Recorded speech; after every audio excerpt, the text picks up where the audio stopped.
Sir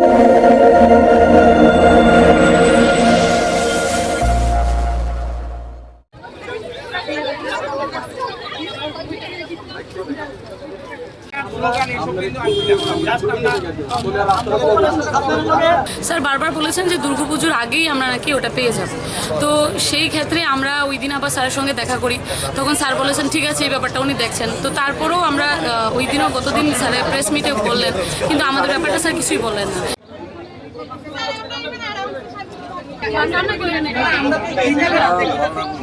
এবং অর্থমন্ত্রীর সাথে যখন আমরা সাক্ষাৎ করেছিলাম, উনি আমাদের বলেছেন যে ইতিবাচক দৃষ্টিভঙ্গিতে আছে এবং আমরা যাতে কোনো চিন্তা না করি। তাহলে আজকে পূজা প্রায় আমরা ধুরগুড়ায় এসে পড়েছি, কিন্তু এখন পর্যন্ত আমরা নিয়োগ পাইনি।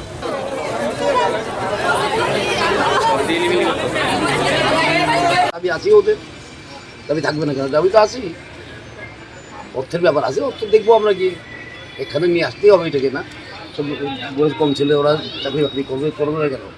পুজোর আগে কি নিয়োগ করা হবে? এটা আমি গিয়ে অফিসে গিয়ে বলতে পারি, এখন তো এখানে বসে বলতে পারি না, ঠিক না? ঠিক আছে। এখন যে 3055 জন আছে রিমেনিং যে পার্টটা, সেই অনুদান আমরা এখনও পাইছি না। স্যার সাথে কথা হয়েছে যে উনি চেষ্টা করতেছে যে অ্যাজ সুন অ্যাজ পসিবল যাতে আমরা ফাইলটা মানে অ্যাপ্রুভাল হইতে পারে এবং 1-2 দিনের মধ্যে হয়তো পূজার আগে আমরা কোনো একটা গুড নিউজ পাইতে পারি। জাস্ট কয়েকটা দিন অপেক্ষা করার নেই।